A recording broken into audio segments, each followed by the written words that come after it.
Hello and welcome students, আশা করি তোমরা সকলেই খুব ভালো আছো। জ্ঞানজ্যোতি কোচিং সেন্টারের পক্ষ থেকে তোমাদের সবাইকে আরেকবার স্বাগত। তো আমি মীরা ম্যাম, আমি আজ তোমরা যারা এনবিও ইউনিভার্সিটির আন্ডারে পড়ছো, তোমাদের 4th সেমিস্টার মেজর 7 যে বেঙ্গলি পেপার রয়েছে সেখান থেকে আজ যে বিষয়টি নিয়ে আমি আলোচনা করব সেটা হচ্ছে স্টার থিয়েটারের যে বিভিন্ন পর্ব রয়েছে সেই পর্বের এটা কিন্তু পার্ট 2। ঠিক আছে, এর আগের দিন আরেকটা ক্লাস করিয়েছি এই টপিকটার উপরে, সেই ক্লাসটা আগে দেখে আসবে, তারপরে কিন্তু এই ক্লাসটা তোমরা দেখবে। ঠিক আছে, দেখো ক্লাসটা শুরু করার আগে খুবই একটা গুরুত্বপূর্ণ বিষয় তোমাদের সঙ্গে আলোচনা করে দিয়ে যাই। তোমরা যারা ভাবছো এই সেমিস্টার আমাদের সঙ্গে অনলাইন ক্লাস বা নোটসের জন্য যোগাযোগ করবে তাদেরকে বলে দিই, এখানে নিচে দেখো দুটি নাম্বার দেওয়া আছে। এই নাম্বার দুটি হচ্ছে আমাদের Gyanjyoti coaching centre official helpline number. যে কোনো একটি নাম্বারের মধ্যে কল করে নিয়ে কিন্তু আমাদের সঙ্গে যোগাযোগ করে নিতে পারবে। তার সঙ্গে তোমাদের বিভিন্ন সেমিস্টার কোর্স ফি কি আছে সেটা বলে দিচ্ছি। যারা মেজর কোর্সের আছো তাদের জন্য কোর্স ফি আছে 1199, আর যারা মাইনর কোর্সের আছো তাদের জন্য কোর্স ফি আছে 699। আর আমাদের কোর্সে যদি তোমরা অ্যাডমিশন নাও, যে সুবিধা তোমরা পাবে সেটা হচ্ছে এখানে তোমরা live classes, recorded classes, high quality notes, তার সঙ্গে পাবে তোমরা 100% কম্পেনসেশন। এই সবগুলো সুবিধা কিন্তু তোমরা একসাথে পেয়ে যাচ্ছ। ঠিক আছে, এই ইনফরমেশনই দেওয়া ছিল। এখন আমি ক্লাসের আলোচনায় চলে যাচ্ছি। দেখো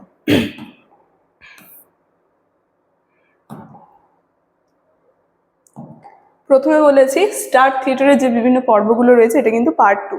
এর আগের দিন যে ক্লাসটা করিয়েছি সেই ক্লাসটা আগে অবশ্যই দেখে নেবে। সেখানে স্টার থিয়েটারের যে পর্ব রয়েছে সেখানে তৃতীয় পর্ব অবধি কিন্তু আমি আলোচনা করেছি। আজকে চতুর্থ পর্ব থেকে কিন্তু শুরু হবে। দেখো, তো এই যে স্টার থিয়েটার রয়েছে, স্টার থিয়েটার কিন্তু আমরা দেখবো যে চতুর্থ পর্বের মধ্যে আছে। এটা কিন্তু প্রায় 100 বছর ধরে তার যে ঐতিহ্য সেটা কিন্তু বহন করে চলছিল। ঠিক আছে, খুবই একটা খ্যাতি নাম। যেখানে 1934 শিশির ভাদুরী এই বাড়ি ভাড়া নিয়ে নিজেই খোলেন নাট্য মন্দির। ঠিক আছে, তারপরে এই যে এই সময়টা এটা চলছিল চতুর্থ পর্ব, যেটা হচ্ছে 1934 থেকে 1937 অব্দি এই স্টার থিয়েটারে। যেখানে কি বলছে, শিশির ভাদুরী যে আছেন তিনি তার বাড়ি ভাড়া নিয়ে নিজেই কিন্তু একটা নাট্য মন্দির, এই যে স্টার থিয়েটারের যে নাট্য মন্দির রয়েছে এটা কিন্তু আর কি করলেন, যেখানে তার নবনাট্য মন্দির স্টার বাড়ির মর্যাদা বাড়িয়ে দেয়। তার যে স্টার বাড়ি রয়েছে সেটা কিন্তু আরো মর্যাদা বাড়িয়ে দেয় এই নাট্য মন্দির। পঞ্চম পর্বতে কি বলেছে, পঞ্চম পর্ব সালটা দেখো এখানে বলে দিয়েছে 1938 থেকে 1953। ঠিক আছে, এটা চলছিল এই স্টার থিয়েটারের পঞ্চম পর্ব। যেখানে বলছে 1937-এ স্টার কর্তৃপক্ষের সঙ্গে মামলায় শিশির ভাদুরী হেরে স্টার ছেড়ে দিলেন এবং তারপরেই মামলা মোকদ্দমায় নানা ঝামেলায় স্টার বন্ধ হতে থাকে। ঠিক আছে, সেখানে মামলা মোকদ্দমা হওয়ার পরে স্টার ভাদুরী যে রয়েছে, শিশির ভাদুরী, তিনি কিন্তু স্টারটা আবার ছেড়ে দিলেন। তারপর বিভিন্ন মামলা মোকদ্দমা এগুলোর পরে যোগেশ চৌধুরী, বিমল পাল প্রভৃতি তবুও নাটক চালাতে থাকেন। আর এই যে এরা যে রয়েছে স্টার থিয়েটারটা কিন্তু তিনি ছেড়ে চলে যান ঠিকই, কিন্তু তারা যোগেশ চৌধুরী তারপরে বিমল পাল এরা কিন্তু নাটকগুলো চালাতে থাকেই সেই স্টার থিয়েটারে। এবং কি বলছে যে এরপর বিমল পাল স্টার ছেড়ে দেন, এই স্টার থিয়েটার বিমল পালও কিন্তু ছেড়ে দেন, ধীরে ধীরে তিনিও ছেড়ে দিলেন।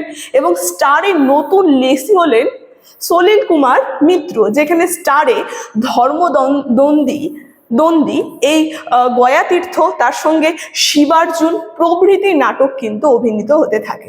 ঠিক আছে, এই সমস্ত নাটকগুলো কিন্তু অভিনীত হতে থাকে এই স্টার থিয়েটারে।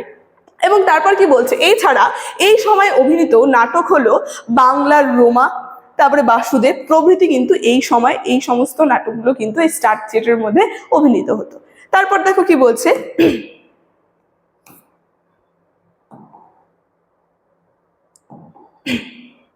ষষ্ঠ পর্ব। ঠিক আছে, কি বলছে ষষ্ঠ পর্ব সালটা দেখো এখানে বলে দিয়েছে 1953 থেকে 1971 থেকে শুরু, 71 অব্দি চলছিল। যেখানে 1937-এ অমিয় কুমার দে স্টার থিয়েটারের জমি কিনে নেন। ঠিক আছে, তারপরে 1938 খ্রিস্টাব্দে অমিয় কুমার কিন্তু সেই স্টারের যে জমিটা সেটা তিনি কিনে নিলেন।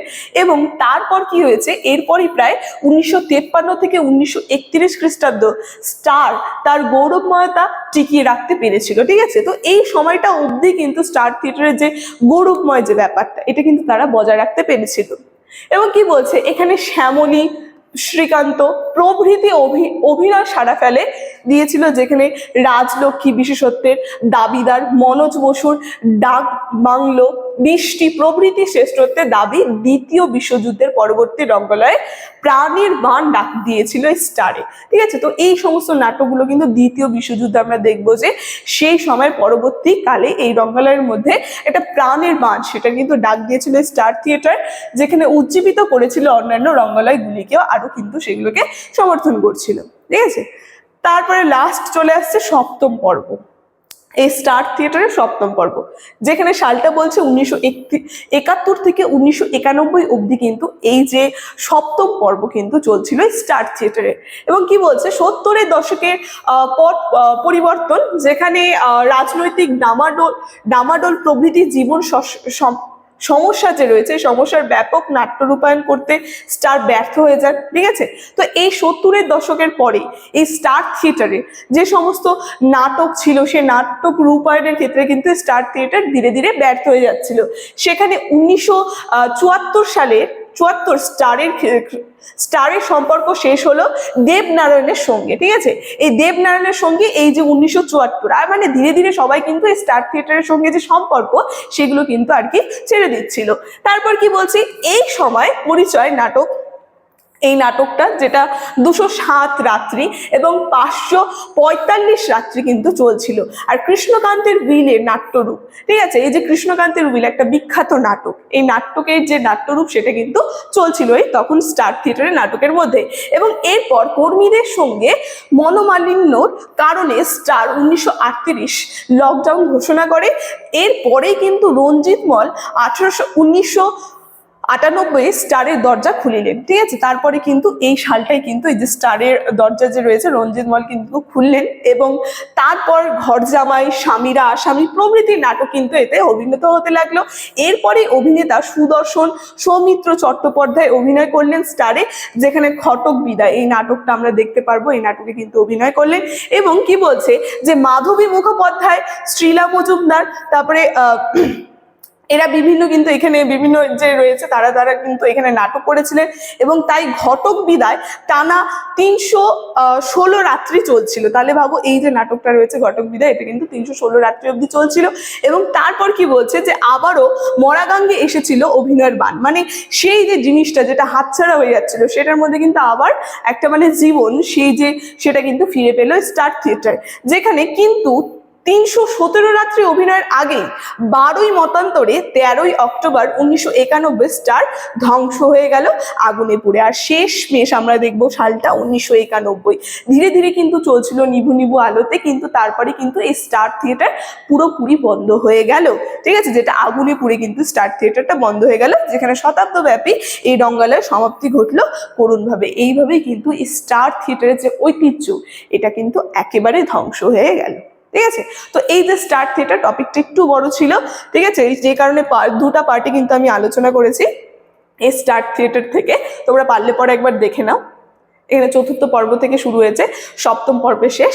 তাহলে আজকের বিষয়ের আলোচনা কিন্তু আমার এতটুকুনি ছিল। আলোচনাটা আমি এখানেই শেষ করছি। ভিডিওটি শুরু থেকে শেষ অবধি দেখার জন্য থ্যাংক ইউ।